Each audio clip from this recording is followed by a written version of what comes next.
చేసుకుందాం. పరిశుద్ధుడా, మహోన్నతుడా, మీకు వందనములు, స్తోత్రములు తండ్రి. 32వ శిలువ ధ్యానంను బట్టి మీకు వందనాలు చెల్లిస్తున్నాం. ఇంతవరకు కూడా ప్రభువా అద్భుతమైన రీతిలో మమ్మల్ని నడిపిస్తున్నందుకు వందనాలు. పశ్చాత్తాప కీర్తనలు ధ్యానము ద్వారా ప్రభువా భక్తులు ఏ రీతిగా పశ్చాత్తాపడ్డారో మాకు నేర్పిస్తున్నందుకు మీకు స్తోత్రం చెల్లిస్తున్నాం. మా జీవితాలలో మేము కూడా ప్రభువా దావీదు వలె, భక్తుల వలె పశ్చాత్తాపడి తిరిగి మీ కృపను మేము పొందుకొనుటకు మీ సహాయం మాకు దయచేయండి. మీ ఆత్మను పొందుకొనుటకు సహాయం దయచేయండి. సాయంకాల సమయంలో ఎంతో భక్తి విశ్వాసములతో దీక్షతో మీ సన్నిధికి వచ్చినటువంటి బిడ్డలందరినీ జ్ఞాపకం చేసుకునండి. మీ లేఖనముల ద్వారా వారిని దర్శించండి. దేవా, మీ దేని సాగును మీ సిలువ చాటును మరుగుపరచండి. నన్ను బలపరచండి. అల్పుడును అయోగ్యులను బలపరిచి మీ సేవను వాడుకున్నాడు. యేసు నామములో వేడుకొనుచున్నాము తండ్రి. దయచేసి కూర్చున్నది. దేవుని పరిశుద్ధ నామమునకు మహిమ కలుగునుగాక. హల్లెలూయా, హల్లెలూయా, హల్లెలూయా. ప్రియమైనటువంటి దేవుని బిడ్డలారా, దేవుని సంఘము, సాయంకాల సమయంలో మరి యొక్క శిలువ ధ్యానములో మనమందరము పాల్గొంది పశ్చాత్తాప కీర్తనల ధ్యానంలో కొనసాగుటకు దేవుడు అనుగ్రహించిన ఈ మంచి అవకాశమును బట్టి మొదటిగా ఆ దేవాది దేవునికి నేను వందనములు, స్తోత్రములు చెల్లిస్తున్నా. మరి మనము చివరి భాగానికి వస్తూ ఉన్నాం. మళ్ళీ కాలంలో రేపు ఎల్లుండి ఈ కీర్తనలు ధ్యానం చేస్తాం. తర్వాత పరిశుద్ధ వారంలోనికి మనము ప్రవేశిస్తూ ఉన్నాం. సో ప్రతి వారు కూడా ప్రార్థనాపూర్వకంగా ఈ దినాల్లో ప్రభు యొక్క సన్నిధిలో గడిపి ఆధ్యాత్మికమైనటువంటి మేలులు పొందుకోవలసిందిగా ప్రేమతో మనవి చేస్తున్నాం. గత రాత్రి 51వ కీర్తన, ఇది క్రైస్తవ భక్తి జీవితానికి ఎంతో ధైర్యాన్ని ఇచ్చేటువంటి కీర్తన, బలపరిచేటువంటి కీర్తన. ఈ కీర్తన మనము బైహార్ట్ చేసి చూడకుండా మరి చెప్పగలిగితే చాలా సంతోషం. అదెంతో మనకు మేలు జరిగిస్తున్నది. పాపములను తుడిచి వేసేటువంటి వాడు, పాపములను కడిగి వేసేటువంటి వాడు, మరి పరిశుద్ధాత్మను మరలా అనుగ్రహించేటువంటి వాడు, సమ్మతి గల మనస్సు, దేవుని యొక్క వాక్యాన్ని సమ్మతించి ఆ ఆజ్ఞల ప్రకారం జీవించేటువంటి మనస్సు దేవుడు మరలా మరి పుట్టించేటువంటి విషయం ఈ యొక్క వాక్యములో 51వ కీర్తనలో దావీదు యొక్క పశ్చాత్తాపములో మనము నేర్చుకుని ఉన్నాం. ఈ రాత్రి కాలంలో 102వ కీర్తన, ఇది కూడా ఒక ప్రాముఖ్యమైనటువంటి కీర్తన. అనారోగ్యము వచ్చింది, సమస్య వచ్చింది, అయినప్పటికీ కూడా he has full of trust in the Lord, afflicted but full of trust. ఎంత సమస్య వచ్చింది అయినప్పటికీ కూడా దేవుని యందు ఆయన నమ్మకము రగుపరిచి ఈ ప్రార్థన మరి చేస్తూ ఉన్నాడు. దుఃఖము చేత ప్రాణము సొక్కినవాడు యెహోవా సన్నిధిని పెట్టిన మొర. 102వ కీర్తన తర్వాత 103వ కీర్తన ఉంటుంది. మనకి అందరికీ కూడా పరిచయం ఉన్నటువంటి కీర్తన 103వ కీర్తన. ఆ రీతిగా ఈ కీర్తన మనము జ్ఞాపకం పెట్టుకోవచ్చు. ఈ మొదటి 2 వచనాలలో దేవుని సన్నిధి కొరకు ప్రార్థన విజ్ఞాపన చేస్తూ ఉన్నాడు. యెహోవా నా ప్రార్థన ఆలకింపుము, నా మొర నీ యొద్దకు చేరనిమ్ము. నా మొర నీ యొద్దకు చేరనిమ్ము అంటే this is not a silent prayer. సైలెంట్గా చేసేటువంటి ప్రార్థనలు ఉంటాయి, గట్టిగా చేసేటువంటి ప్రార్థనలు ఉంటాయి. ఇది చాలా పెద్ద కేక పెట్టడం. నా మొర నీ యొద్దకు చేరనిమ్మంటే అసలు దేవుడు ఎక్కడున్నాడు? మన భావంలో ఎక్కడో, పరలోకంలో ఎక్కడో ఉన్నాడు. మనం ఇక్కడ వేసిన కేక అక్కడ దాకా వినపడుతుందా అంటే వినపడదు, కానీ అటువంటి భావంతో చెప్తున్నాడు. అసలు మనం వేసిన కేక రోడ్డు మీదకే వినపడదు. అసలు ఈ మైక్స్ ఇది లేకపోతే వినపడదు. ప్రార్థనలో భక్తుని యొక్క నిజాయితీగా పెట్టినటువంటి కేక, ఆయన ఉద్దేశం ఏంటంటే ఎంత గట్టిగా చేస్తాను ప్రార్థన, నీకు వినపడాలి అనేటువంటి ఉద్దేశముతో ఈ ప్రార్థన నేను చేస్తున్నాను.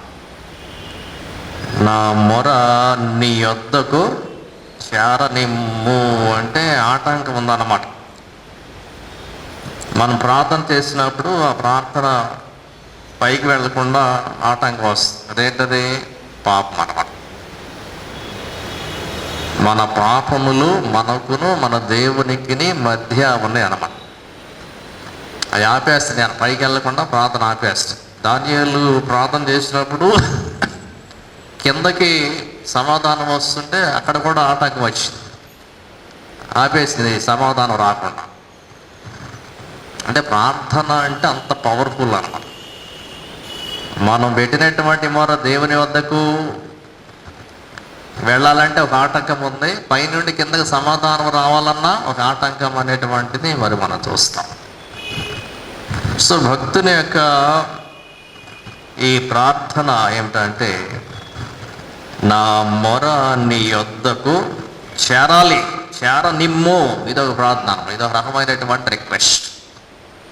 నేను రోజు ప్రార్థన చేస్తున్నాను కానీ మరి అక్కడికి వెళ్తుందో లేదో అనేటువంటి ఒక సందేహం, ఇక్కడిక్కడే ఉండిపోయిందేమో, నా మొర దేవుని వద్దకు చేరుకుందో లేదో.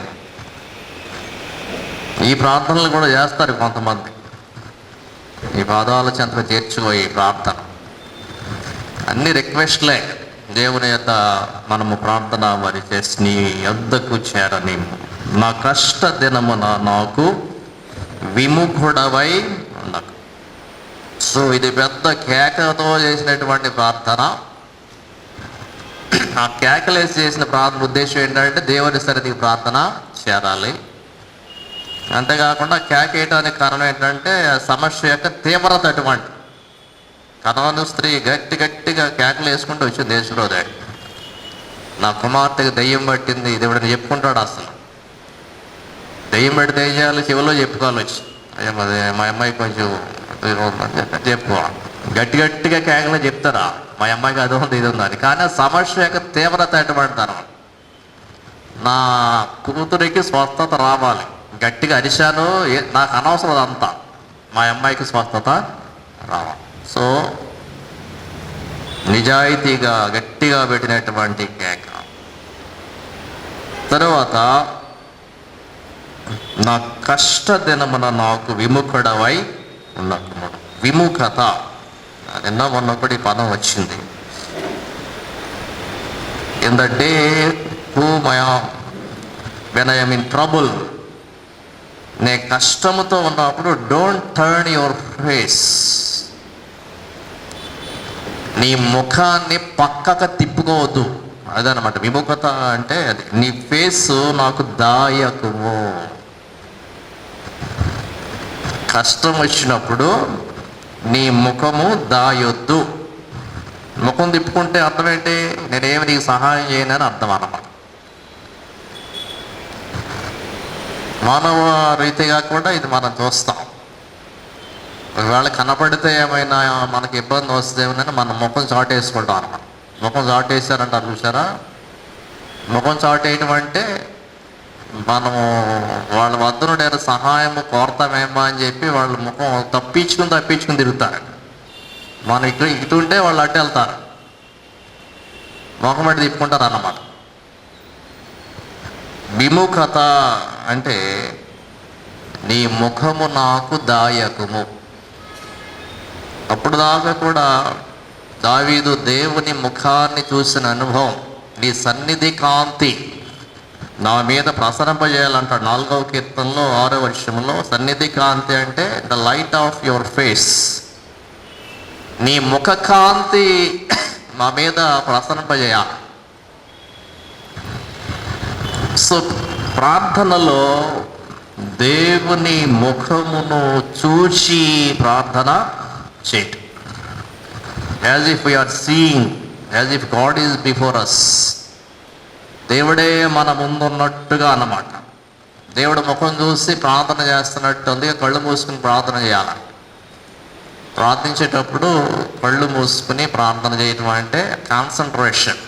మన ముఖము ఆయన ముఖము మరి ఎదురుగా ఉన్నట్టు అన్నమాట. ఆయన ముఖాన్ని చూసి ప్రార్థన చేయటం. సో భక్తుడు ఉద్దేశం ఏంటంటే, నువ్వెందుకు ముఖం తిప్పుకున్నావు, నాకెందుకు నువ్వు సహాయమో చేయటం లేదు. 10వ కీర్తనలో 1వ వచనంలో, యెహోవా నీవెందుకు దూరముగా నిలుచుచున్నావు, ఆపత్కాలములలో నీవెందుకు దాగి ఉన్నావు. ఇది ఆయన ఫీలింగ్. నేను ఎంత కష్టపడుతూ ఉంటే, ఎంత బాధపడుతూ ఉంటే, నువ్వు నాకు దూరంగా ఉన్నావేంటి,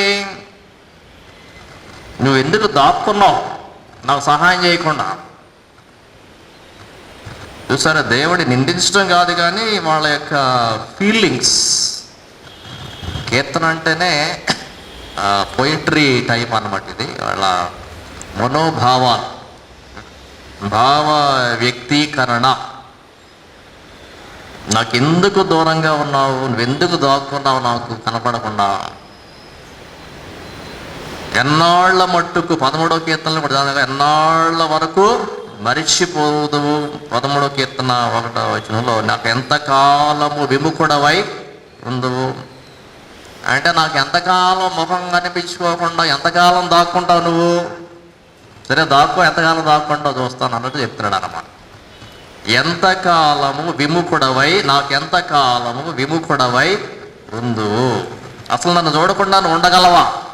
మానవుడిని చూడకుండా దేవుడు ఉండగలడా? అందుకే అసలు మానవుడి కోసం నరావతారమే ఎత్తి యేసు ప్రభు రూపంలో ఆయన భూలోకానికి వచ్చాడు. అసలు ఈ ముఖం చూడలేకపోతే నేను ఉండలేను, అది చెప్తున్నాడు. 27వ కీర్తనలో 9వ వచనంలో, నీ ముఖం మాత్రం దాయొద్దు నాకు అంటాడు అన్నమాట. ఏమన్నాడు అక్కడ? నీ ముఖమును నాకు దాచకుము, కోపము చేత నీ సేవకుని తోలివేయకుము, నా సహాయుడవు నీవే. So don't turn your face, ముఖాన్ని మాత్రం దాయొద్దు అంటాడు అన్నమాట. భక్తులు దేవుని సన్నిధికి వచ్చినప్పుడు ముఖాలు కప్పుకున్నారు. మోషే ముఖం కప్పుకున్నాడు. ఏం చేశాడంటే గుడ్డతో చెంగు ఇక్కడ ముఖం కప్పాడు అనమాట. వెరచెను అంటే దేవుణ్ణి చూసేటంత అర్హత నాకు లేదా, చూశానంటే నేను చచ్చిపోతాము, అంత శక్తిమంతుడాయి, దేవుడిని చూడలేమా. ఆయన మాత్రం దేవుడిని చూడటానికి ప్రయత్నము చేశాడు. ముఖమును దాచకము. చాలా ఉన్నాయి వచనాలు.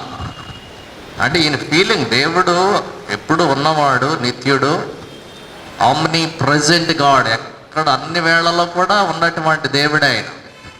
ఆయన దాక్కుని ఉండాల్సిన అవసరం ఆయనకి లేదు. కానీ ఈయన ఫీలింగ్ అంతే. నాకు చెవి యొగ్గుము. తర్వాత ఆయన అన్నటువంటి మాట, నాకు చెవి యొగ్గుము, నేను మొరలిడు నాడు త్వరపడి నాకు ఉత్తరమిమ్ము. నాకు చెవి యొగ్గుము, ఒగ్గుట అంటే పట్టడం అన్నమాట. నా మాటలన్నీ నీ చెవిలోకి వెళ్ళేలాగా చెవి కొంచెం ఉంచుతావో తెలియదు, లేకపోతే ఎట్లా డైరెక్షన్ ఎట్లా పెడతావో తెలియదు. నాకు చెవి యొగ్గుము, నా మాటలు నీవు వినాలి. ఇన్క్లైన్ ద ఇయర్, నీ చెవి నా మీద, నా మాటల మీద కాన్సన్ట్రేషన్ చేయాలి. అది ఆయన యొక్క ప్రార్థన. సో ప్రియులారా, నా మొరకు చెవి యొగ్గుము, 8వ కీర్తన 2వ వచనంలో పడిదే, నా ప్రార్థన నీ సన్నిధిని చేరునుగాక, నా మొరకు చెవి యొగ్గుము. నువ్వు చెవులు నా ప్రార్థనకు ఒగ్గాలంటే ప్రార్థన వినాలి. నువ్వు వినేటువంటి దేవుడవు, ఆలకించేటువంటి దేవుడవు. ఇక్కడ ఆయన ఫీలింగ్ ఏంటంటే, అసలు నేను ప్రార్థన చేస్తున్నా కానీ నువ్వు వింటున్నావో లేదో నాకేమి తెలియట్లా కదా. రోజు చేస్తున్నాం ప్రార్థన, గట్టిగా చేసేవాళ్ళు ఉన్నారు, నెమ్మదిగా చేసే మనసులో చేసుకుని ఉన్నారు, కానీ అసలు వింటున్నాడో లేదో. వాళ్ళకి ఫీలింగ్స్ వచ్చినాయి. నా మొరని యొద్దకు చేరనిమ్మంటే అసలు వెళ్తుందో లేదో తెలియదు, ఈ గది దాటి బయటికి వెళ్తుందో లేదో తెలియదు. నీ ముఖము దాచకము అంటే నా వైపు అసలు చూస్తున్నావో లేదో నేను మాట్లాడుతుంటే అది తెలియట్లనా. నాకు చెవి యొగ్గుము, నువ్వు వింటున్నావో లేదో అది తెలియట్లే నాకు. వాళ్ళ యొక్క ఆలోచన ప్రార్థన చేసినప్పుడు వాళ్ళ యొక్క ఆలోచన, యెహోవా నా మాటలు చెవిని పెట్టు. మన 5వ కీర్తనలో 1వ వచనంలో ఏమన్నాడంటే, యెహోవా నా మాటలు చెవిని పెట్టుము, నా ధ్యానము మీద లక్ష్యం ఉంచు. నేను మాట్లాడేది కొంచెం అటెంటివ్గా వినమంటాడు అన్నమాట. అందుకే యేసు ప్రభు ప్రసంగాలు చేసినప్పుడు ఏమన్నాడు, చెవులు గలవాడు వినుగాక. అంటే చెవులు లేవని కాదు, చెవులు ఉంటాయి. ఆ చెవులు ఏం చేస్తాయంటే దేవుని మాటలు వినటానికి ఇష్టపడరు. నిజమైనటువంటి సందేశము ఇష్టపడదు ఆ చెవి. వేరే మాటలు వినటానికి ఇష్టపడవచ్చు, కానీ మీరు నిజంగా వినాలి. విని సరి చేసుకోవాలి. సో దేవుడు చెవులు గలవాడు. ఆయన మందమైన చెవులు కాదు, వినేటువంటి చెవులు కలిగినటువంటి దేవుడు. సో మన చెవులు బాగు చేసుకోవాలి. దేవుడు వినే దేవుడు, ఆయన విననే దేవుడు కాదు.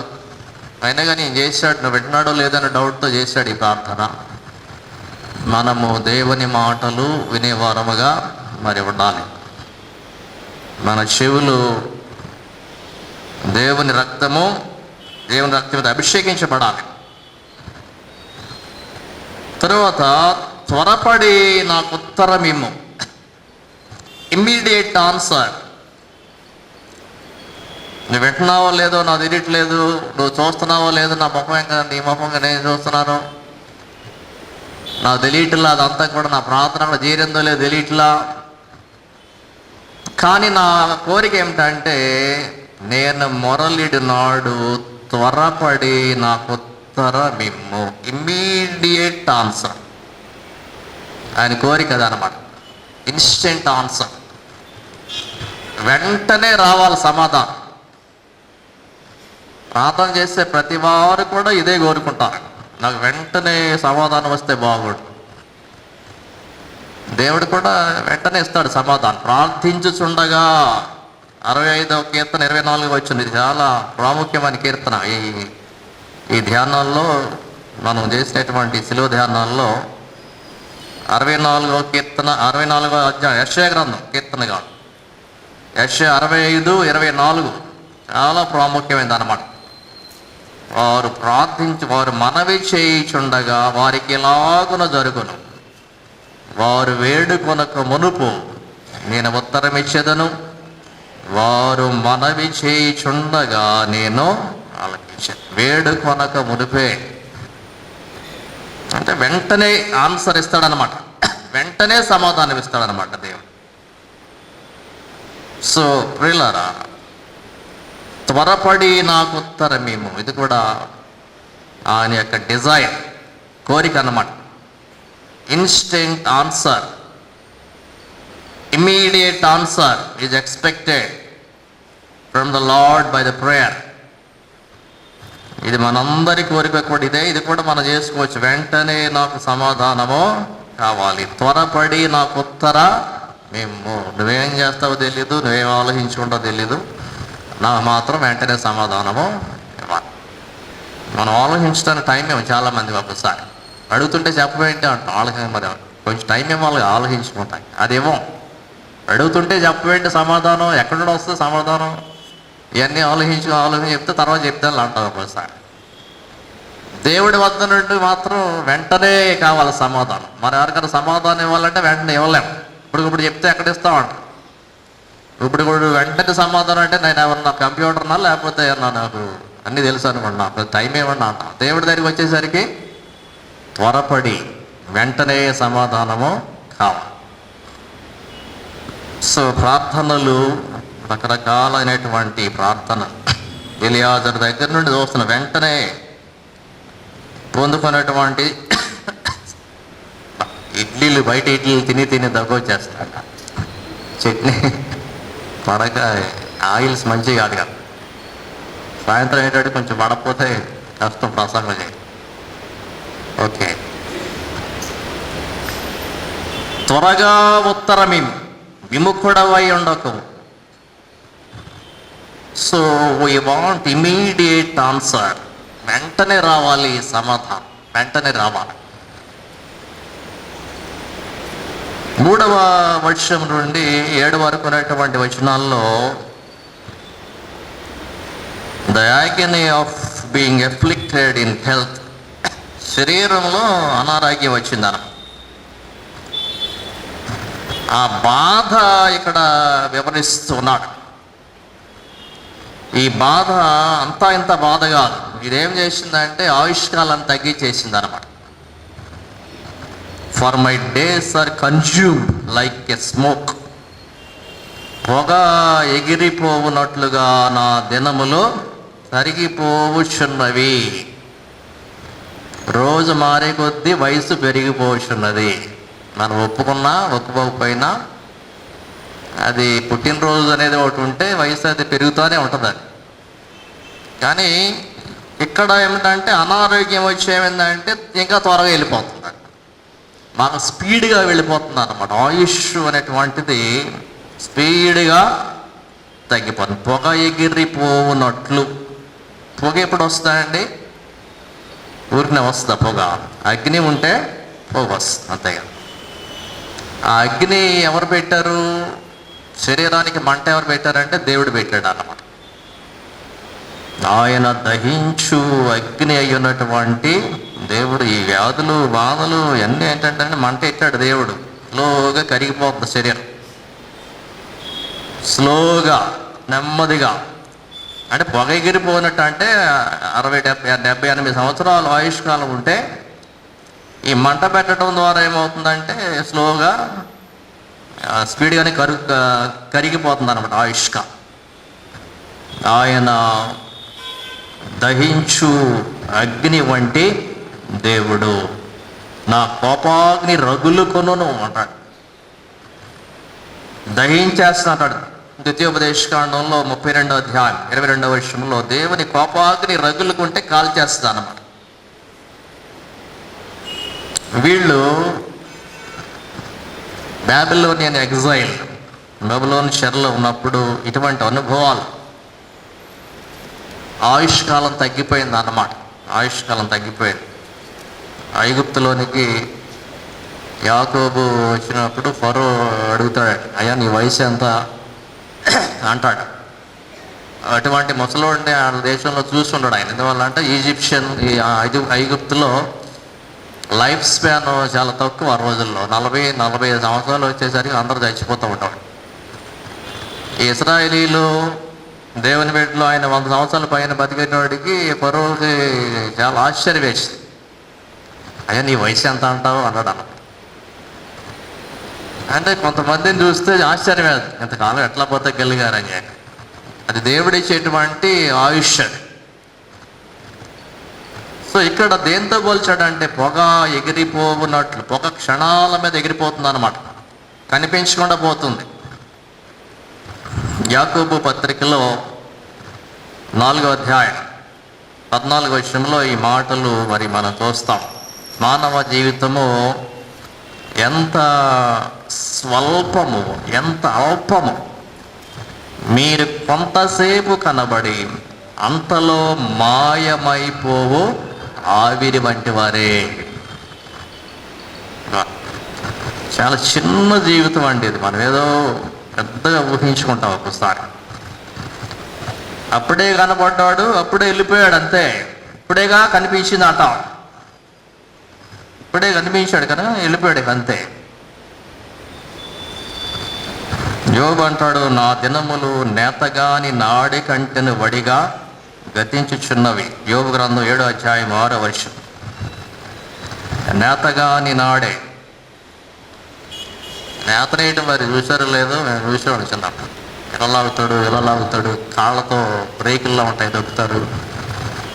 దొక్కినప్పుడు ఏమవుతుందంటే ఇలా లాగినప్పుడు దారం అటు ఇటు చాలా స్పీడ్గా వెళ్తుంది అన్నమాట. ఆ చీర కానీ పంచెలు కానీ, నేత చీరలు ఇప్పుడు ఉన్నాయో తెలియదు కానీ, నేత వస్త్రాలు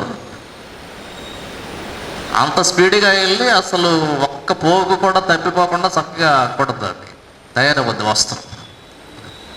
నేతగాని నాడిలాగా చాలా స్పీడ్గా వెళ్ళిపోతుంది అంటాడు జీవితాన్ని. రోజులు త్వరగా అయిపోతూ ఉన్నాయి. యేసు ప్రభు కూడా ఎక్కువ కాలం ఏం జీవించలేదండి, జస్ట్ 33.5 years, 33.5 సంవత్సరాలు అంతే. మనం ఇంకా చాలా కాలం బతికినట్లు యేసు ప్రభు కన్నా.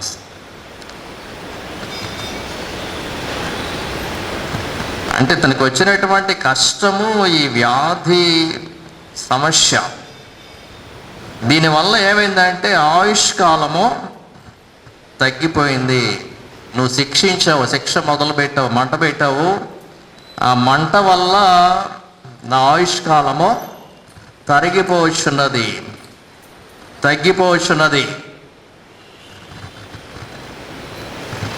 సో ప్రియులారా, భక్తుని యొక్క ప్రార్థన ఇది. ఒకవేళ మన జీవితం ఈ రీతిగా ఉన్నదేమో మనం పరిశీలన చేసుకోవాలి, దేవుడిని అడగాలి. అయ్యా నా రోజులు వెళ్ళిపోతున్నాయి, నా ఆయుష్కాలం తరిగిపోతుంది, దాని తగ్గ ప్రార్థన మనము చేసుకోవాలి. చివరిలో అంటాడు, మధ్యలో తీసుకెళ్ళొద్దు అంటాడు, చివరిలో మనం ధ్యానం చేస్తామని. తర్వాత పొయ్యిలోనిది కాలిపోయినట్లు నా ఎముకలు కాలిపోయి ఉన్నవి. ఆ ఎముక అంటేనే బలం అని చెప్పాము. ఎముకకు వేడి అవసరం, తగినటువంటి మోడరేట్ హీట్ చాలా అవసరం. ఎముక చల్లబడకూడదు. కానీ ఎముక ఏమైంది, ఎముకే ఒక కట్టెలాగా అయిపోయింది. ఫ్యూయల్ అంటారు చూసారా, కట్టెలు అంటారు చూసారా, కట్టెలు ఎందుకు, కట్టెలతో కాలుస్తారు, కట్టెలతో మంట వేస్తారు. దేవుడు ఏం చేశాడు, ఎముకల్లో మంట పెట్టాడు లోపల. ఎముకలు కావాల్సింది అనమాట లోపల. పొయ్యిలో కాలిపోయినటువంటి, పొయ్యిలో పుల్లలు పెడతాం, శరీరంలో కూడా ఈ ఎముకలు ఎటువంటి అంటే పుల్లలు లాంటి. ఆ లోపల ఏం పెట్టాడు, ఎముకకి మంట పెట్టాడు అనమాట దేవుడు. పొయ్యిలోనిది కాలిపోయినట్లు నా ఎముకలు కాలిపోయి ఉన్నవి. లోపల మంట, ఎముకలలో మంట, లోపల మంట. మంట అంటావా ఇంకేమన్నా అంటావా? మంటేనా? మంట అంటే ఇదే, నిప్పేది, దేవుడు పెట్టినటువంటి మంటది. లోపల కాలుతుంది అన్నమాట.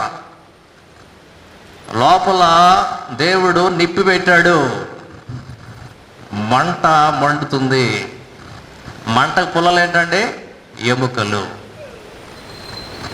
ఊహించుకుంటేనే భయం వేస్తారులే.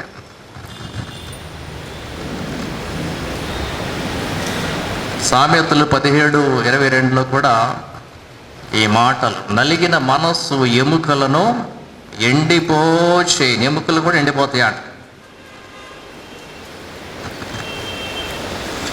లోపల మంట మండుచున్నది, దేవుడు పెట్టినటువంటి మంట ఇది. యేసు ప్రభు సిలువలో వేలాడినప్పుడు మరి ఎముకలను గురించినటువంటి మాట 22వ కీర్తనలో 14వ వచనంలో ఒక మాట, నా ఎముకలన్నీ స్థానము తప్పి ఉన్నవి. కదిలిపోయిందన్నమాట శరీరం అంతా కూడా. నా ఎముకలన్నీ స్థానము తప్పి ఉన్నవి. దేవుడు పెట్టినటువంటి స్థలంలో అవి లేవు, షాటర్ అయిపోయినాయి. సో ఆయుష్ తగ్గిపోతుంది, లోపల మంట మండుతుంది. లోపల మంట, శరీరంలో ఎముకలలో మంట. తర్వాత ఇక 4వ వచనంలో, ఎండ దెబ్బకు వాడిన గడ్డి వలె నా హృదయము వాడిపోయి ఉన్నది.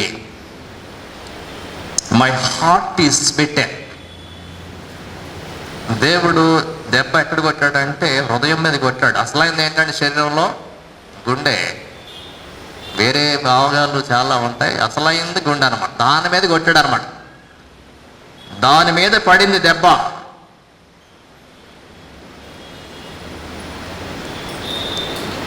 ఎండ దెబ్బకు వాడిన గడ్డి వలె నా హృదయము వాడిపోయి, హృదయం వాడిపోయింది, మొక్క ఎండిపోయినట్లు ఎండిపోయింది అనమాట. ఈ హృదయం మీద దెబ్బడటం వల్ల ఏమైందంటే, భోజనము చేయుటకే నేను మరచిపోవుచున్నాను. హృదయం మీద దెబ్బ పడేసరికి తిండి లేదు, నిద్ర లేదు, ఈ రెండు కరువైపోయినాయి అంటాడు అన్నమాట. లోపల మంట మండుతూ ఉంటే నిద్ర ఎక్కడ పడుతుందండి? లోపల మంట మండుతూ ఉంటే తింటాకి ఆకలి పుట్టదు అసలు. మరేం తింటున్నాడు ఈయన? బూడిదను నేను ఆహారముగా తింటాను అంటాడు. సో భోజనము చేయుటకే నేను మరచిపోయి ఉన్నా.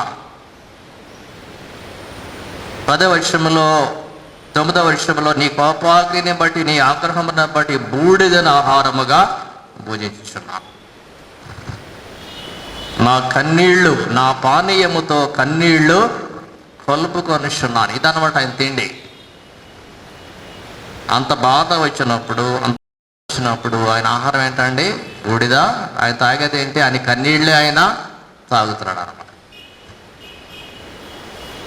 సో ప్రియులారా, గుండె చెదరిని వారిని బాగు చేసేటువంటి వాడు ఆయనే. ఈ ప్రార్థనలో ఈ ప్రాముఖ్యత ఏంటంటే, గుండె బలహీనమైంది, గుండెని బాగు చేయాలి అంటే ఎవరి దగ్గర రావాలి? ఆయన వద్దకి రావాలి. ఆయన రాతి గుండెను తీసివేసి మాంసపు గుండెని ఇస్తాడు, మెత్తని హృదయాన్ని ఇస్తాడు. బలహీనమైనటువంటి గుండెను తీసివేసి ఆరోగ్యకరమైనటువంటి గుండెను, హార్ట్ ట్రాన్స్ప్లాంటేషన్ చేస్తాడు ఆయన. పాత తీసేసి కొత్తది పెడతాడు అనమాట. ఇప్పుడు అది కూడా ఉంది సిస్టమ్ కదా, గుండె తీసేసి గుండె మార్పిడి చేస్తున్నారు ఈరోజు. మరి చిన్నప్పుడు ఎవరో విన్నాడు, కోతి గుండె పెట్టుకున్నారని విన్నాం ఎవరో మొత్తం. అంటే దానికి కూడా చికిత్స ఉన్నది. ఎవరి దగ్గర? దేవుడి దగ్గర. అసలైందే హార్ట్. అది ఫెయిల్ అయినా కానీ దేవుడు సహాయం చేస్తాడు, కొత్తది ఇచ్చేస్తాడు అంటాడు అనమాట. రాతి గుండెని తీసి మాంసపు గుండె, ఏ బ్రాండ్ న్యూ హార్ట్, కొత్త హృదయాన్ని ఇస్తాను.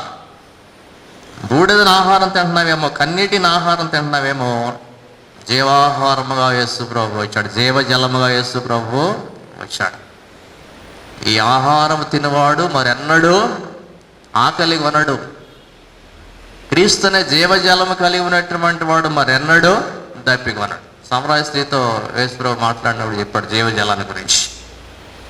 సో ఒకవేళ నువ్వు ఆ స్టేజ్కి వెళ్ళిపోయినా, నీ గుండె బలహీనమైనా, నీ గుండె మీద దెబ్బ తగిలినా, నువ్వు తిండి తినకపోయినా, నీరు త్రాగకపోయినా, దేవుడు మరలా నిలదొక్కునేటువంటి స్థితి ఇస్తాడు. నువ్వు చెప్పుకోవాలి దేవుడి దగ్గర, ప్రభు నా గుండె ఎట్లా ఉన్నది, నా ఆహారం తింటలేదు, నీవు నాకు సహాయము చెయ్యి. మన స్థితి దేవుని వద్ద మనము చెప్పుకోవాలి.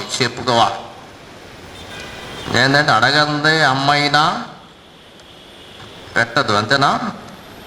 దేవుడి దగ్గరికి వచ్చి చెప్పుకోవాలి, ప్రభు నా పరిస్థితి ఎట్లా అయిపోయింది, నీవు నాకు సహాయమో చెయ్యి. 5వ వచనంలో అంటాడు, ఈ అన్నం లేక పరిస్థితి, ఆహారం లేక ఏమైందంటే, నా మూలుగుల శబ్దము వలన నా ఎముకలు నా దేహమునకు అంటుకొని పోయినవి. చర్మానికి ఎముకకు మధ్య కండ ఏమీ లేదన్నమాట, మొత్తం అంటుకుపోయింది అనమాట. దేనికి? ఎముక అంటుకుపోయింది, చర్మం అంతా వెళ్ళిపోయి, మాంసం ఏమి లేదు అసలు. The result of not eating food. అన్నము తినకపోయేసరికి చర్మము వెళ్ళి ఎముకకు అతుక్కుపోయింది. ఇది చాలా దీనమైనటువంటి పరిస్థితి.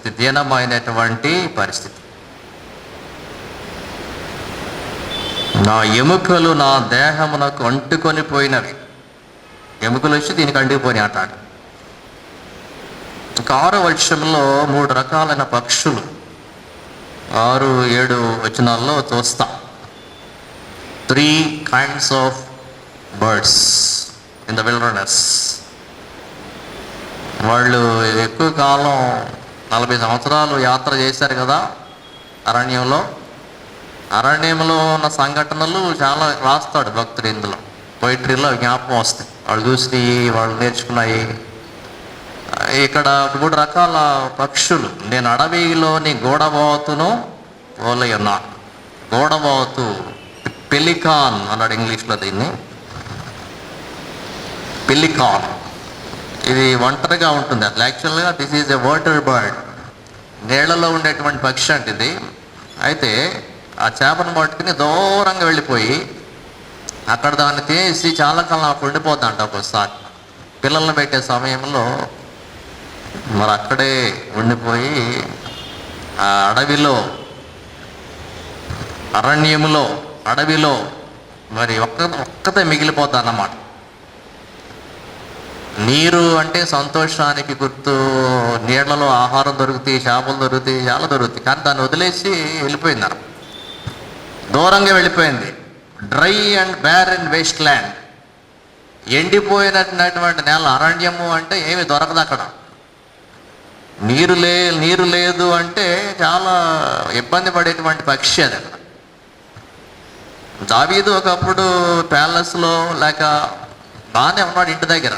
సౌలు చేత తరుముబడుచున్నప్పుడు అరణ్యంలో తింటాక తిండి లేక చాలా రకరకాలుగా ఇబ్బంది పడ్డాడు. నాబాల్ అంటుండే భోజనం అడగాల్సి వచ్చింది ఒకసారి. తింటాక ఆయన పంపించమంటే అది పెద్ద గొడవ అవుతాడు. చాలా కష్టపడ్డాడు పాపం. ఆ గోడబాతు అంత దూరము వెళ్ళిపోయి అడవిలో ఉన్నప్పుడు ఒకలాంటి ఫీలింగ్ అని, నవ్వు లేదు, దుఃఖము లేదు, ఒకలాంటి ఆ భావంతో అక్కడ ఉండిపోద్ది. ఒంటరి పక్షి, ఒంటరిగా ఉండాల్సినటువంటి పరిస్థితి. యోబు గ్రంథములో 30వ అధ్యాయం 29వ వచనంలో యోబు అంటాడు, నేను నక్కలకు సోదరుడనైతిని, నిప్పు కోళ్ళ జతకాడినైతే. నక్కలు ఎక్కడ ఉంటాయండి? ఎక్కడ ఉంటాయి నక్కలు? మొలకాళ్ళలో ఉంటాయి కదా. అంటే నేను చచ్చిపోయిన తోటతో సమానం. ఆయన దగ్గరికి వచ్చేసి నువ్వు ఇంకా రావేంటి అనుకుంటా నా దగ్గరికి వచ్చేసింది అనమాట. నక్కలు గుళ్ళోకి వస్తుంటాయి, ఒకసారి రాత్రుల్లో అరుస్తూ ఉంటాయి, భయం వేస్తుంటుంది. ఒకసారి పల్లెటూరులో ఉన్న వాళ్ళు తెలుస్తాయి, సిటీలో నక్కలు రావు. కానీ విలేజెస్లో ఉంటే మొలకాళ్ళు నక్కలు ఎవడవుతాయండి, ఊళ్ళోకి వచ్చేసి అరుస్తూ ఉంటాయి. జాకల్స్. నక్కలకు నేను సోదరుడనైతిని, అంటే అంత దుఃఖకరమైనటువంటి పరిస్థితులలో నేను ఉన్నా. ఇంకా అన్నాడు, నా చర్మము నల్లబడి నా మీద నుండి ఊడిపోవచ్చున్నది, కాక వలన నా ఎముకలు కాగిపోయాను. ఇది యోబు యొక్క ఎక్స్పీరియన్స్. సో సంతోషంగా ఉండాల్సినటువంటి దావీదు నీళ్ల వద్ద ఆనందపడేటువంటి దావీదు, పక్షి లాంటి పక్షి దూరంగా వెళ్ళి డ్రై ల్యాండ్లో బాధపడినట్లు సంతోషంగా ఉన్నటువంటి దావీదు ఇప్పుడు అరణ్యంలో ఒంటరిగా ఏ ఫీలింగ్ లేకుండా బాధపడాల్సినటువంటి పరిస్థితి. పైడి కంటే గొడ్లగోవ అనమాట, ఆల్ ఆఫ్ ద డెజర్ట్. పైడి కంటే అంటే గొడ్లగోవ. ఇది పాడైనటువంటి స్థలంలో ఉంటుంది, శిథిలమైనటువంటి గృహాల్లో ఉంటుంది. ఇది సారోఫుల్గా నాయిస్ చేస్తుంది అన్నమాట. గొడ్లగో బరుపు మనం వింటే భయపడతాం ఒకసారి. గొడ్లగో బరిసిందంటే ఏదో కీడు అంటారు. Sorrowful voice. This is a picture of loneliness and forsakenness. విడివబడినటువంటి దానికి, ఒంటరితనానికి ఇది సూచన అనమాట. ఏదండి? గొడ్లగోమ. పాడైన స్థలాల్లో, శిథిలమైపోయిన స్థలాల్లో ఉందన్నమాట. వీళ్ళు కూడా యెరూషలేము కూల్చబడింది, కాల్చబడింది, నాశనం అయిపోయింది. వీళ్ళ స్థితి కూడా అదే, గొడ్లగోమలాగా కాలిపోయినటువంటి ఆ ఏరియాల్లో ఇళ్లలో ఉండాల్సిన పరిస్థితి. వాళ్ళ మయన్మార్లో ఇళ్ళు చాలా పడిపోయినాయి, గాజాల్లో చాలా ఇళ్ళు కూలిపోయినాయి. వాళ్ళు తిరిగి వచ్చి ఎక్కడికి వెళ్తున్నారు? వాళ్ళు ఇల్లున్న స్థలం చూసుకుని ఏడుతున్నారు. పాపం, ఇదే మా ఇల్లు, ఇక్కడే ఉండాలి. ఇల్లు విడిచి వెళ్ళలేం కదా, వేరే చోట ఉండబోదేది మనకి. అది కూలిపోయినా లేకపోతే దగ్గరగా ఎలాగున్నా సరే మన ఇంట్లోనే మనం ఉండటానికి ఇష్టపడతాం. పాడైన స్థలంలో ఉన్నటువంటి, శిథిలమైన స్థలంలో ఉన్నటువంటి గొడ్లగోపలాగా అయిపోయింది ఎవరి యొక్క స్థితి? దావీదు యొక్క స్థితి. ఒంటరివాడైపోయాడు. సౌలు తరుముచున్నప్పుడు ఏలియా సందర్భంలో అంటాడు, నేను ఒక్కడనే మిగిలిపోయాను. రాజులు మొదటి గ్రంథం 19వ అధ్యాయం 14వ వచనంలో దేవుడితో అంటాడు, నేను ఒక్కడనే ఉన్నాను. చాలా మంది ఉంటారు అంటే నేను లోన్లీగా ఒక్కడైపోయి నా తరపున వాదించడానికి ఎవడు లేడు రాజు దగ్గర, అహాబు యెజెబెల్ దగ్గర. లోన్లీనెస్ అనేటువంటిది మనిషిని కృంగతీస్తున్నది.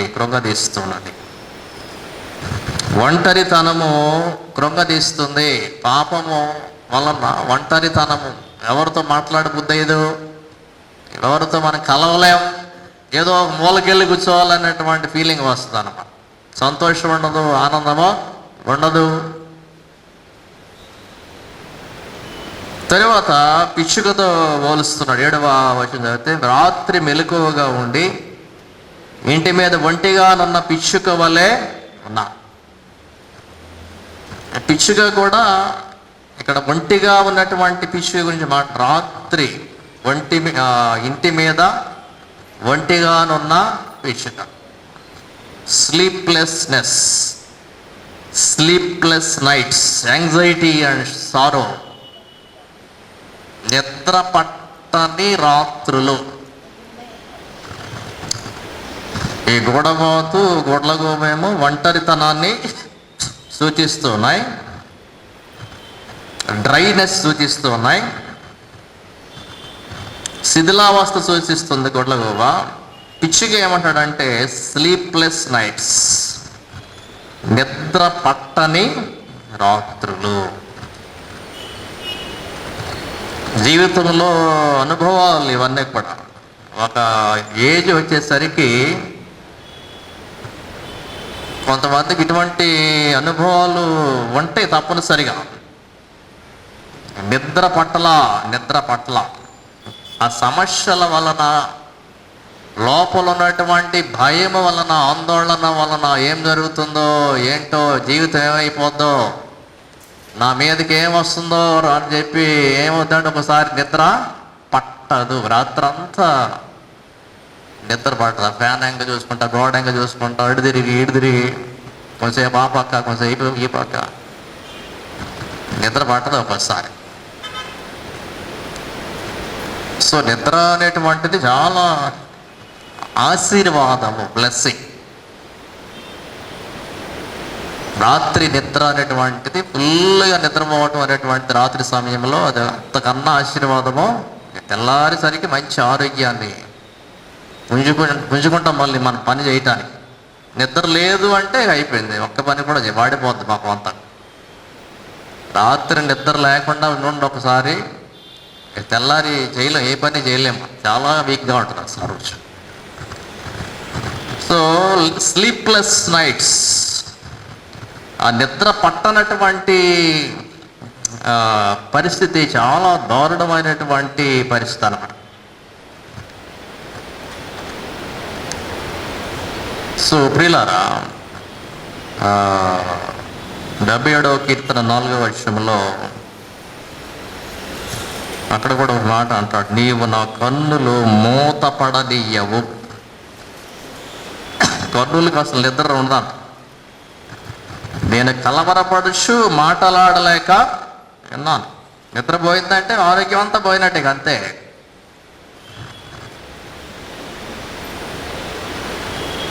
ఎస్తేరు గ్రంథంలో రాజుగారికి నిద్ర పట్టలేదు అనమాట. అది పెద్ద న్యూస్ తెల్లారేసరి, అమ్మో రాజుగారికి రాత్రి నిద్ర పట్టలేదు అంట. మనం నిద్రపోతే అసలు ఎవడు పట్టించుకోడు, అసలు నువ్వు నిద్రపోయావో లేదా అసలు ఎవడికి తెలియదు. రాజుగారికి నిద్ర పట్టకపోతే చాలా రాజ్యం అంతా న్యూస్ వెళ్ళిపోయింది, అమ్మో రాత్రి రాజుగారు నిద్రపోలేదంట, గంట నిద్ర పట్టలేదంట ఆయనకి. ఆయన రాజుగారు కాబట్టి ఆయన ఏదో పుస్తకాలు తెప్పించుకొని చదువుతాడు, మొర్దెకైకి సన్మానం ఇదంతా చూస్తాం. అందులో మనం నిద్ర పట్టకపోతే ఎవడు పట్టించుకుంటాడు? మనమే ప్రార్థన చేసుకోవాలి. ఏం చేయాలి? దేవునికి ప్రార్థన, ప్రభువా నాకు మంచి నిద్ర దయచేయి, సుఖ నిద్ర దయచేయి, పీడకలలు రాకుండా, పీడకలలు వచ్చినా మళ్ళీ నిద్ర చెడిపోతుంది మనకి. చక్కగా నిద్రపోతుంటే మధ్యలో లైట్లు వేస్తారండి లేచి, ఎంత మంట ఎక్కుద్దో అసలు కదా. ఏంటంటే పడుకునే వాళ్ళుగా కనపడమా ఏంటి కళ్ళు, నీ ఇల్లే కదా, ఆ గదిలో ఏముందో అక్కడ ఏమో తెలవదండి. పెద్ద లైట్లు వేసేసి మళ్ళీ తిరిగాను ఆ గదిలోండి, ఇది తెగ తిరిగేస్తుంటారు అటు. వాళ్ళు రెండు బాత్రూంలోకి, వంటగదుల్లోకి. నిద్రపోయేవాడిని పాడు చేయకూడదు, పెద్ద పెద్ద లైట్లు వేసేయకూడదు, పెద్ద లైట్లనే వేసుకోవాలి కనీసం. సో నిద్ర అనేటువంటి దేవుడు ఆశీర్వదిస్తున్నాడు వాళ్ళు పడుకుంటే, నువ్వేమో డిస్టర్బ్ చేస్తున్నావు. అలసిపోయి పగలంతా కష్టపడి నిద్రపోతుంటే గొరకొక సమస్య, నిద్రపోయేటం పక్కన గొరక పెడితే నిద్రమాట. అటువంటి వాళ్ళు అడ్జస్ట్మెంట్ చేసుకోవాలి అంతే తప్ప వేరే ఫీల్ అవ్వకూడదు. ఇప్పుడు నువ్వు పక్కన పడుకుంటే గొరక పెట్టేస్తూ ఉంటే నిద్ర పోవాలిగా. పక్కన ఉన్నవాళ్ళు పక్క గదిలోకి వెళ్ళి పడుకోవటం ఏదో అరేంజ్మెంట్ చేసుకోవాలి. అంటే నిద్ర అంటే బ్లెస్సింగ్ అని చెప్తున్నాను. భక్తుడిగా నిద్ర మాటలు ఇక్కడ రాత్రంతా మెలకువగా ఉన్నాను, ఒంటరిగా ఉన్నాను. గెత్సెమనీలో స్లీప్లెస్ నైట్, యేసు ప్రభు రాత్రంతా కూడా నిద్ర లేదు అసలు. ఆయన వీళ్ళతో అన్నాడు, కొంచెం సేపు అయినా మెలకువగా ఉండి ప్రార్థన చేయలేనా? పిచ్చుకతో ఎందుకు పోల్చాడంటే దేవుడు, పిచ్చుక చాలా టైనీ బర్డ్, చిన్ని పక్షి, గద్దలాగా లేకపోతే పావురంలాగా పెద్ద పెద్దది కాదు, చిన్ని పక్షి అన్నమాట. మీరు అనేకమైన పిచ్చుకల కంటే శ్రేష్ఠుల కారా అంటాడు. అంటే పిచ్చుకనే పట్టించుకున్నాడు దేవుడు. మనిషి దృష్టి చిన్న చిన్న వాటి మీద ఎప్పుడు ఉండదు, పెద్ద పెద్దవి కావాలి మనకి. కానీ దేవుని దృష్టి దేని మీద ఉంది? చిన్ని వాటి మీద ఉందన్నమాట. మనమేమో వాటిని వదిలేసాం, చిన్నవాళ్ళని వదిలేస్తాం, చిన్నగా జీవించే వాళ్ళతో పట్టించుకొని వాళ్ళతో స్నేహం చేయం. మనకు అందరూ పెద్ద పెద్ద స్నేహాలు, ఏదైనా చాలా పెద్దగా కనపడాలి మనకి. కానీ దేవుని దృష్టి దేని మీద ఉంది? చిన్ని పిచ్చుక అన్నమాట. దాన్నే పట్టించుకున్నటువంటి దేవుడు నిన్ను కూడా పట్టించుకుంటాడు. ఇందులో సారం ఏంటంటే, పిచ్చుకకి నిద్ర పట్టకపోతేనే ఇక్కడ భక్తుడు ఇక్కడ రాస్తూ ఉన్నాడు, పిచ్చుకతో పోల్చుకున్నాడు. ప్రభువా నేను కూడా పిచ్చుక లాంటి, నీవు నాకు సహాయమో చెయ్యి. నిద్ర పట్ల రాత్రులు కొంతమంది స్లీపింగ్ టాబ్లెట్స్ వేసుకోకపోతే నిద్ర పట్టదాడు. ఎందుకంటే వాళ్ళ సమస్య తీవ్రత అటువంటిది, బాధలు అటువంటి, ఏడవలేక దుఃఖపడలేక రాత్రంతా నిద్ర కళ్ళు అలా మంటల్లో ఉండలేక టాబ్లెట్ వేసుకుని పడుకోవాలి. చాలా కష్టం అనమాట. అటువంటి వాళ్ళ కోసం కూడా మనం ప్రార్థన చెయ్యాలి. చాలా అద్భుతమైనటువంటి దీవెన మనకి. నిద్ర పడుకోగా నిద్ర వస్తుందంటే అంతకన్నా దీవెన లేదు మనకి. దాన్ని మనం చిన్నగా చూడకూడదు. నా నిద్ర అయితే ఆటోమేటిక్గా వచ్చింది అనుకోకూడదు. ఆటోమేటిక్గా రాదు నిద్ర. సమస్య ఉంటే నిద్ర పట్టదు కదా. నువ్వు నిద్రపోతున్నావు అంటే నిజంగా నువ్వు దీవించబడినటువంటి వ్యక్తివి, ఆశీర్వదించబడినటువంటి వ్యక్తివి. సడన్గా మెలికి వస్తావు ఒకసారి, బాధలు ఇబ్బందులు ఉన్నప్పుడు జడుచుకుంటావు ఒకసారి. ఈ చిన్న పిచ్చుకనే పట్టించుకున్నటువంటి దేవుడు. మత్తయి సువార్తలో 10వ అధ్యాయం 29 నుండి 30 వరకు ఉన్నటువంటి వచనాల్లో మన స్థితి చెప్తున్నాడు. 2 పిచ్చుకలు కాసుకు అమ్మబడును కదా, అయినను మీ తండ్రి సెలవు లేక వాటిలో ఒకటైనను నేలను పడదు. తర్వాత మీరు అనేకమైన పిచ్చుకల కంటే శ్రేష్ఠులు. చిన్న పిచ్చుక చచ్చిపోవాలన్నా దేవుని చిత్తం లేదు, అదే సావదు. ఆ చిన్న వాటినే పట్టించుకున్న దేవుడు నిన్ను మరింతగా పట్టించుకుంటాడు అన్నమాట. సో పిచ్చుకలాగా మనం తగ్గించుకోవాలి. ప్రభువా నా జీవితం చాలా చిన్న జీవితం, చిన్న పిచ్చుక లాంటి వాడు నేను. పిచ్చుకలకు వానకోవెళ్ళలకు ఎక్కడ దొరికిందంటే బలిపీఠం దగ్గర ప్లేస్ దొరికిందంట. ఈ బలిపీఠం రావాలంటే సేవకులు వస్తారు, అందరూ రారు. కానీ పిచ్చి ఎక్కడ వచ్చిందంట? బలిపీఠంలోకి వచ్చి గూడు పెట్టుకుందంట. దాన్ని ఎవడు కాదల్లా. బల్లి గురించి రాస్తాడు. బల్లి ఎక్కడికి వెళ్తాడంటే రాజుల గృహంలో కూడా ఉంటుందా. సామాన్యుడు రాజగృహంలోకి వెళ్ళగలడా? కానీ బల్లి వెళ్ళిపోయింది. సామెతల్లో రాస్తాడు, బల్లికి చిన్నది, దేవుడు అంతా ఆధిక్యత, నీవు నేను కూడా చిన్న జీవులు. కానీ ఎక్కడికి వెళ్ళి ఆధిక్యత ఇస్తున్నాడు? దేవుని సన్నిధిలో నిలువబడి ప్రార్థించేటువంటి ఆధిక్యత దేవుడు మనకు ఇచ్చాడు. పిచ్చుకి ఎక్కడ ఇచ్చాడు? బలిపీఠంలోకి వెళ్ళిపోయేటువంటి స్థితి ఇచ్చాడు. దేవుడు మనకు అంత గొప్ప ఆధిక్యత మరి ఇస్తూ ఉన్నాడు. తర్వాత ఇక 8 నుండి 12 వరకు ఉన్నటువంటి వచనాల్లో ఎనిమీస్, శత్రువుల యొక్క నిందలు, శాపాలు. దినమెల్లా నా శత్రువులు నన్ను నిందించుచున్నాను, నా పేరు చెప్పి శపింతురు. మన సమయం లేదు కాబట్టి నేను ముందుకు వెళుతూ ఉన్నాను. ఇంకా చాలా వచనాలు మరి ఉన్నాయి. చివరిలో ఒక వచనం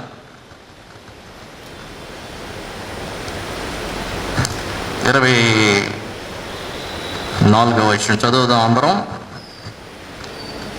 అందరూ చదవాలి, ఇది చాలా అవసరం మనకిది. 102వ కీర్తన 24వ వచనం. నేను ఎలాగూ మనవి చేసి తిని, నా దేవా నా దినముల మధ్యను నన్ను కొనిపోకుము, నీ సంవత్సరములు తరతరములుండును. ఈ ప్రార్థన చేసుకుందామా వద్దా? రోజులు చెయ్యాలా వద్దా? ఎన్ని బాధ్యతలు ఉన్నాయి కదా. మధ్యలో వెళ్ళిపోతే ఎవడు చేస్తాడా అన్నీ కదా. మధ్యలో వెళ్ళిపోయిన వాళ్ళకి ఉన్నవాళ్ళు చాలా కోపడతారు. ఆయనకేంటంటే ఆయన వెళ్ళిపోయాడు వదిలేసి నేను చస్తున్నాను ఇక్కడ, ఈ పనులనే చేయలేక అంటారు చాలా. మధ్యలో వెళ్ళిపోవటం అనేటువంటిది దేవుని చిత్తమో కాదు. కాబట్టి బ్రతికున్నటువంటి మనం ఏం చేయాలంటే, నా దేవా నా దినముల మధ్యను నన్ను కొనిపోకుము, మధ్యలో చంపేయొద్దు, నన్ను చివరిదాకా నడిపించు. భక్తుల యొక్క ప్రార్థనలు ఇవి. హిజ్కియా ఏం చేశాడంటే ప్రార్థన చేసుకున్నాడా లేదా? నువ్వు చచ్చిపోతావాయా ఇంకా కొన్ని క్షణాలే అని వార్త వచ్చింది. ఏం చేశాడు? గోడ వైపు తిరిగి కన్నీటి ప్రార్థన. బ్రతకాలని ఆశ ఉండాలి మనకు. బ్రతకాలని ఆశ లేకపోతే మనం ఏం చేయగలం? ఏం చేయలేము మనం కదా. బ్రతకాలని ఆశ ఉన్నప్పుడు ఏం చేయాలి? నా దినముల మధ్య నన్ను కొనిపోకుము. హిజ్కియా ప్రార్థన చేశాడు. 15 సంవత్సరముల ఆయుష్ దేవుడు హిజ్కియాకు ఇచ్చాడు. ఇది ప్రార్థన. ఇందాక చాలా చేసుకున్నాడు కదా. పొగ ఎగిరిపోయినట్లు నా రోజులు తగ్గిపోతున్నాయి, నాకు తెలిసిపోతుంది, నా రోజులు నాకు తెలిసిపోతున్నాయి, ఇక కొన్ని రోజులే, నాకున్న వ్యాధి అటువంటిది తెలుసు నీకు, కానీ నువ్వేం చేయాలి? ప్రార్థన. నా దినముల మధ్య నన్ను కొనిపోకుము. వ్యాధులు ఉన్నవాళ్ళు, బాధలు ఉన్నా కూడా చాలా కాలం బ్రతికిన వాళ్ళు ఉన్నారు.